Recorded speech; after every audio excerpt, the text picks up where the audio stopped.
दोस्तों, हमारी संस्कृति में एक शब्द है तपस्वी। सदियों से हम सुनते आए हैं कि तपस्वी वही होते हैं जो जंगलों में रहते हैं, ब्रह्मचर्य का पालन करते हैं, कठिन साधनाओं में लीन रहते हैं या फिर तंत्र मंत्र के मार्ग पर चलते हैं। लेकिन क्या सच में सिर्फ वही लोग तपस्वी होते हैं? क्या एक आम इंसान जो नौकरी करता है, परिवार चलाता है, क्या वो भी तपस्वी बन सकता है? तो आज हम आपको सुनाने जा रहे हैं स्वामी कृष्णानंद जी महाराज के विचार, जिन्होंने तपस्विता के रहस्य को बहुत सहज ढंग से समझाया है। वो बताते हैं कि तपस्वी बनना संयोग नहीं, ये आपके पिछले जन्मों के कर्मों का फल है। और जब आपके कर्म आपको बुलाते हैं, तब आप प्रयागराज की पवित्र भूमि पर पहुंचते हैं, जहां साधना स्वयं साधक को पुकारती है। स्वामी जी कहते हैं कि तप सिर्फ जंगलों में रहने वालों का अधिकार नहीं, तप वो है जो जीवन को भीतर से बदल दे। तप वो है जिसमें आप अपने मन, वाणी और कर्म को पवित्र बना लें।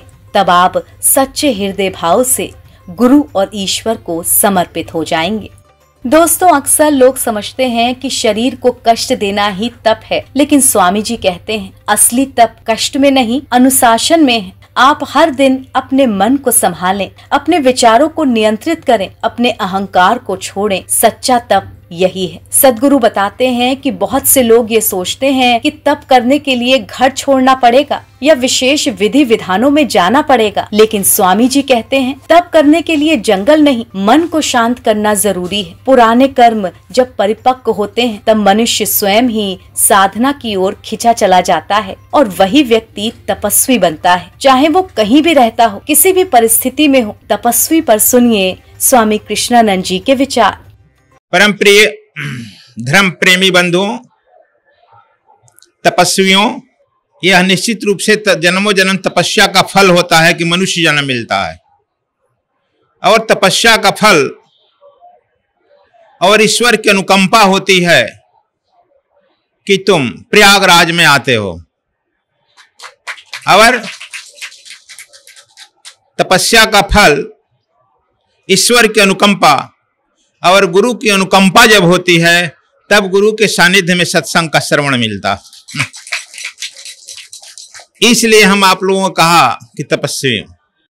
सुना आपने स्वामी कृष्णानंद जी महाराज के विचारों को, कैसे उन्होंने इस सरल भाषा में समझाया। दोस्तों, स्वामी जी आगे कबीर के दोहों के माध्यम से बहुत गहरी बात समझाते हैं। कबीर साहब कहते हैं, सोने के पर्वत और सोने के भंडार दान देने से भी आनंद नहीं मिलता। यानी संसार के सभी भौतिक सुख देने के बाद भी सच्चा आनंद प्राप्त नहीं होता, क्योंकि आनंद बाहर से नहीं, भीतर से आता है। स्वामी जी समझाते हैं कि जैसे सोने के पर्वत दान करने से आनंद नहीं मिलता, उसी तरह गुरु के बेमुख, यानी जो गुरु की बात को नहीं मानता, जो मार्ग से हट जाता है, उसे लाख प्रयास करने पर भी परमात्मा की प्राप्ति नहीं होती, क्योंकि ईश्वर तक जाने का मार्ग गुरु से होकर जाता है। जब तक मन गुरु के प्रति श्रद्धा और समर्पण नहीं करता, तब तक साधना अधूरी रहती है। गुरु बेमुख ते लाख जतन, प्रभु मिलन नहीं पाई।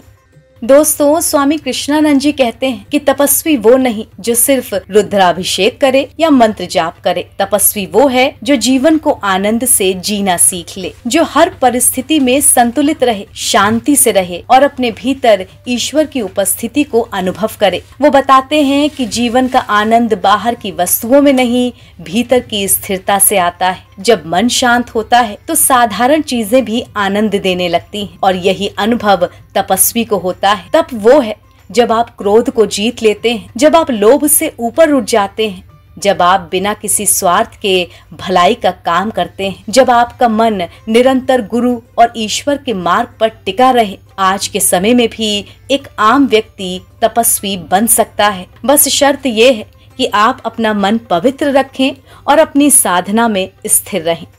कंचन मेरु पर अर्पहि अर्पय कनक भंडार, कहे कबीर गुरु बेमुखी कबहु न पावे पार। संयोग से यही प्रमाण निकला जहां हम आ रहे हैं। कंचन मेरु,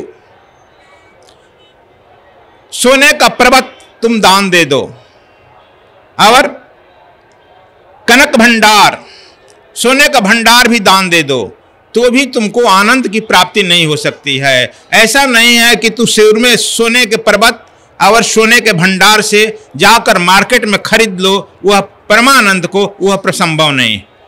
कबीर साहब कहते हैं, तो अब कहते हैं, कहे कबीर गुरु बेमुखी कबहू न पावे पार। कहते हैं कि उसी तरह से जो गुरु से बेमुख हो गया है, बेमुख, वह भी लाख प्रयास कर ले लेकिन वह जो है उस परम तत्व को प्राप्त नहीं कर पाएगा। तो दोस्तों, तब सिर्फ पर्वतों में रहने वालों का अधिकार नहीं है, तब वो है जो आपके जीवन को महान बनाए, तब वो है जो आपके भीतर के अंधकार को मिटाए और आपको प्रकाश की ओर ले जाए। यदि आपके जीवन में गुरु हैं, तो उनका अनुसरण करें, क्योंकि गुरु ही आपको वो मार्ग दिखाते हैं जहां दुनिया की कोई किताब नहीं ले जा सकती है। तपस्वी बनने का पहला कदम है मन, वाणी और कर्म की पवित्रता, और दूसरा कदम है गुरु के प्रति समर्पण। दोस्तों, यदि आपको यह आध्यात्मिक यात्रा पसंद आई हो तो वीडियो को लाइक करें, कमेंट में लिखें कि आप तप का अर्थ कैसे समझते हैं और चैनल को सब्सक्राइब करना ना भूलें। धन्यवाद।